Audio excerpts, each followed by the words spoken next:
So you just got into real estate, or you're thinking about coming into real estate, and you're wondering, how do I become successful as a young, being an experienced real estate agent, especially here in 2021? If that's the case, stick around. We got some great content for you.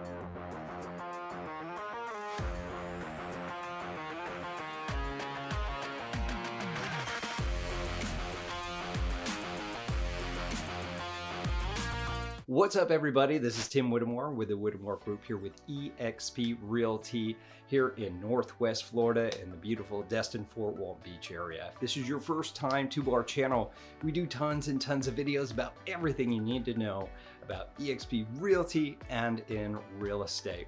So from my perspective, I've done it all. I've been a single agent, I've been a team agent, I've been a lead agent and operations manager, been through big box brokerages, boutiques, all these different types of brokerages.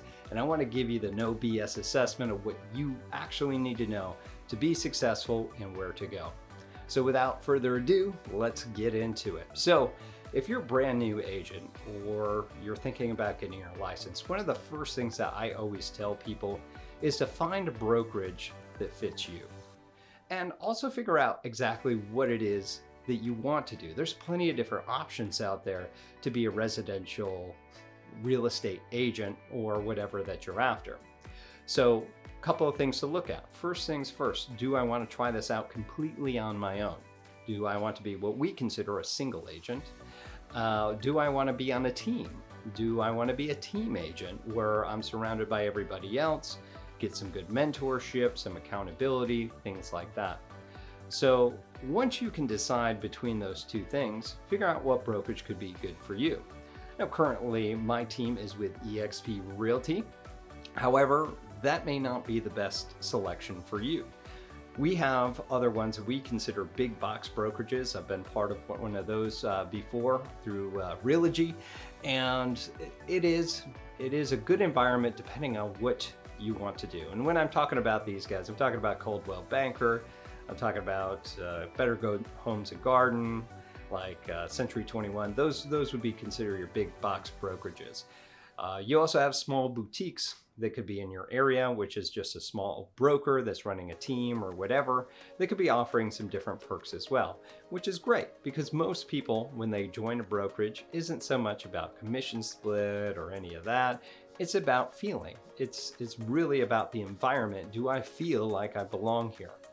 Now, there's other brokerages as well, such as cloud-based brokerages, such as eXp Realty, and a couple of other ones. You also have other products like Keller Williams.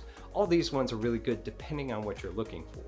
If you're not going to go to a boutique or go to a specific brokerage where they pretty much handle a lot and there's tons of people to ask questions, I would venture to find either a mentor or join a team so that you can at least learn from them up first. And then if you decide to go off on your own, you'll at least have some good momentum going behind there and you'll still be in the business. So those are some things to think about when you first get in. Next thing I want to talk about is, as a brand new agent, you do not have the experience as an experienced agent. That makes perfect sense, right? Just got here, I don't know anything about real estate. That's perfectly fine. The one thing that you have that those other agents don't is time. Time is fantastic so that you can get moving. You can take this time to learn. So get all the information that you can early. Learn about different ways to prospect. Learn about how to convert your listings and your buyers and investors, and learn your presentations. Here's the biggest thing, is practice.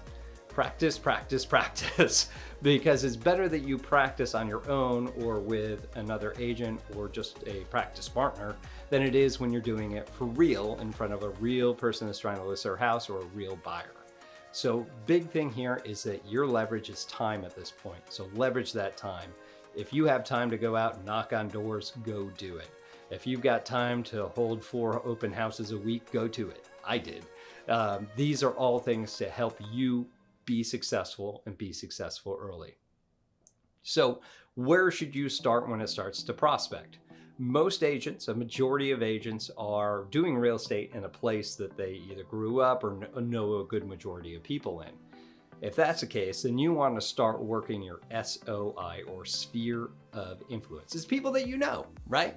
It's people that already know, like, and trust you. And you could tell them, hey, I just got into real estate. Who do you know that's looking to buy, sell, or invest? Those are great ways to do that. Why? Because most real estate, especially once you get into this, after a few years, you start building your momentum. It's really broken down like this. Out of 100%, 60% of your business is probably going to come from your sphere of influence. Based on our normal conversion ratios, it's usually 1 to 7 people out of your sphere that say, I know somebody, or I am looking to buy or sell, that actually go to closing. Now, the ones that are strangers that don't know, like, or trust you, that's usually 1 in 100. Conservatively, we're looking at probably 120 of those contacts or those leads prior to the conversion. But I believe the actual used number that we see now is like 1 in 100. So obviously your sphere is going to be your easiest way to do that.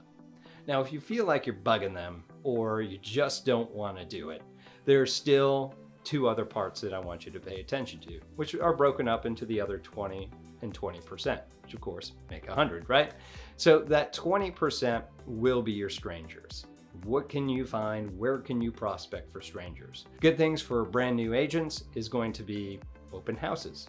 Now, if you don't have a listing, you can just ask anybody in your office or ask other agents that are listing agents around your area to see if you can sit an open house for them.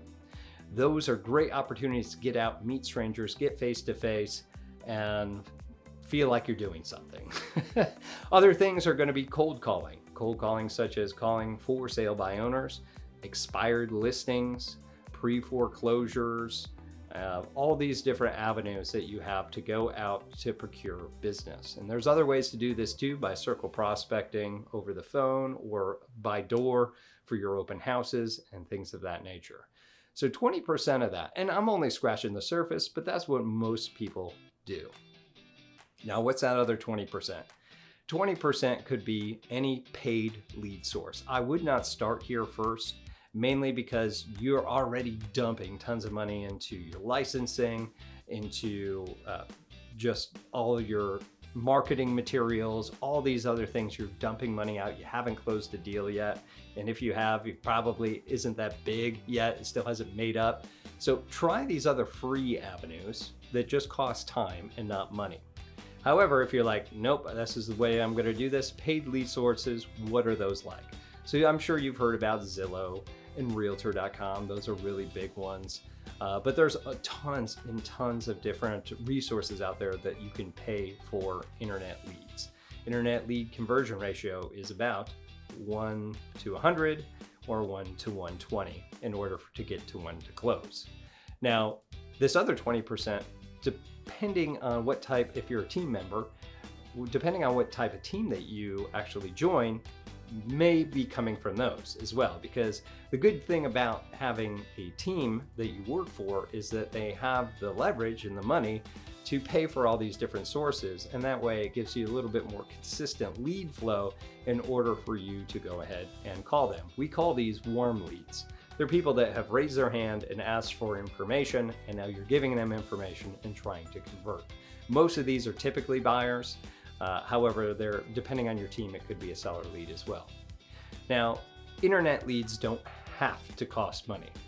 What do I mean by that? So you can go ahead and get on a ton of different social media platforms like Facebook, Instagram, LinkedIn, Pinterest, all these other ones around there, and then promote the fact that you're in real estate. This is actually kind of working more with your sphere of influence, but we all know that our social media friends may not necessarily be our close face-to-face friends. So this is a great way to reach out to them. Now, you could go on your website if your brokerage gives you a website, or purchase one. If you're with EXP, they give you this awesome website and CRM called KV Core, where you can create squeeze pages and landing pages and then post them to your social media and then get leads that way. Also, when you're on Facebook, you can pay for Facebook leads and targeting. all the stuff that I'm telling you right now, if you go to another YouTube channel, I guarantee you that you'll find 20 videos about exactly what I was talking about and 20 different ways to do it. All right, so to wrap this up, there's a couple of more things to help you to be successful. First of all is consistency.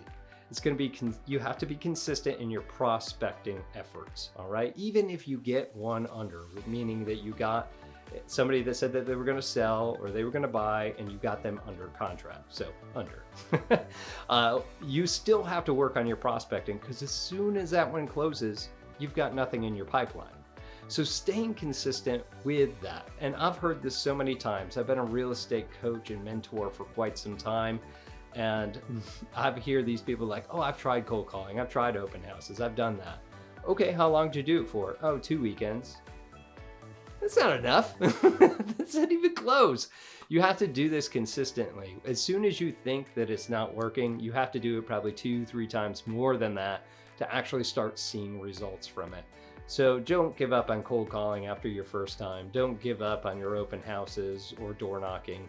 Stay consistent and it will work. And allot yourself enough time. If you're looking for a number, I tell my agents here on my team, as long as you want to stay in this business, you should be prospecting 1 hour at least Monday through Friday. At least that. 2 hours will make you very successful, as long as you're very productive and you don't get distracted too much while you're doing it.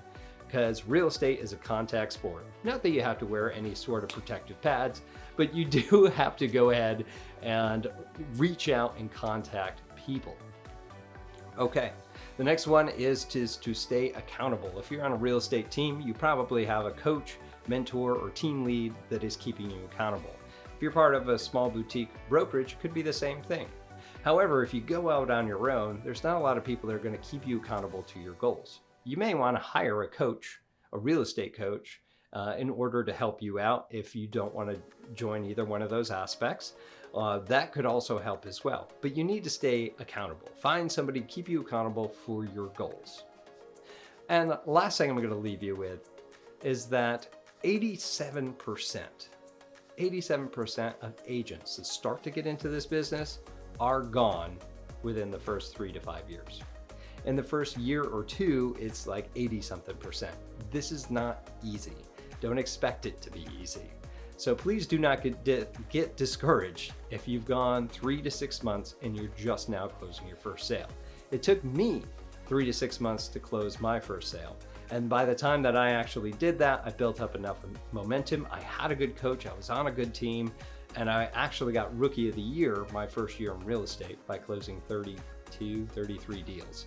And a couple came from the team, remember that 20%, but the rest came from me, specifically in open houses. 70% of my business came from that. But make sure not to get discouraged, get out there, get it done. It's gonna take a tremendous amount of effort to get this off the ground. But once you do, you can start cruising and you'll absolutely love this career. So that's all I do have for you for how to be successful as a new or young, young at heart, real estate agent here in 2021. If you have any questions about anything I mentioned here, please go ahead, leave it here in the comments below. If you're curious about what I did to get my open house strategy and how I became Rookie of the Year and closed that many deals within my first year, again, reach out to me. You can give me a call, text, email, find me on social media. I'm there and I will get back to you eventually. I guarantee it. And if you're more curious about EXP as a single agent, using us as a coach, or joining our team here on the Emerald Coast, you can also reach out to me with those same avenues. And if you're ready to get going now, you're more curious and you're ready to jump into EXP, there is a link here on our homepage. Go ahead and click join now. Providing you have your real estate license, you can get going and you have me as your personal mentor moving forward. All right, that's all I have for you. And I'm Tim Whittemore with the Whittemore Group, and we'll see you in our next video. Take care.